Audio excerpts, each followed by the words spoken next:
So before I start this run today, I have a quick question. Since the stock market has been plummeting and Trump is implementing these idiotic tariffs that are obviously just going to tank our economy, the question on everybody's minds is, when is the newest distraction going to come to try to take some kind of pressure off of this? It appears their answer is to currently cook up yet another transgender scare. Because Trump is directing the NIH to investigate how often people regret transitioning. Now, a lot goes into this because it's not just people who regret it so much as people who have to do it for external factors. So even though there have been multiple studies done on this, he wants RFK Jr. and his administration to look into this, which obviously already tells you it's going to be loaded down with horse shit.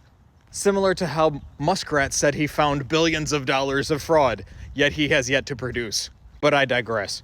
There have been many huge studies done on this in the past, and most of them corroborate each other.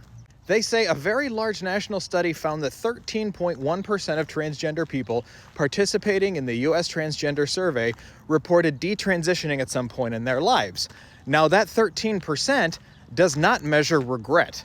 Authors and researchers of these reports said that it is important to remember that the 13% is not a figurable measure of regret, because these experiences did not necessarily reflect regret regarding past gender affirmation. Most of them reported external factors that caused them to detransition, such as pressure from a parent or feeling physically unsafe, which means true regret of somebody transitioning and realizing that they think they personally made a mistake is far lower than that. From actual transgender studies of people who have used the word regret, it is single digits. But remember, the Republicans love to harp on things that don't actually exist. For example, they've attempted to pass several laws making it illegal for transgender people to participate in sports. When they actually did a check to see how many times that was occurring, it was like 5 in the entire country.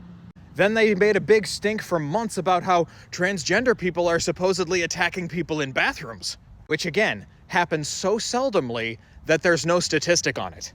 They supposedly had this huge report in this video that was going around TikTok last year talking about all the transgender people supposedly attacking people in bathrooms.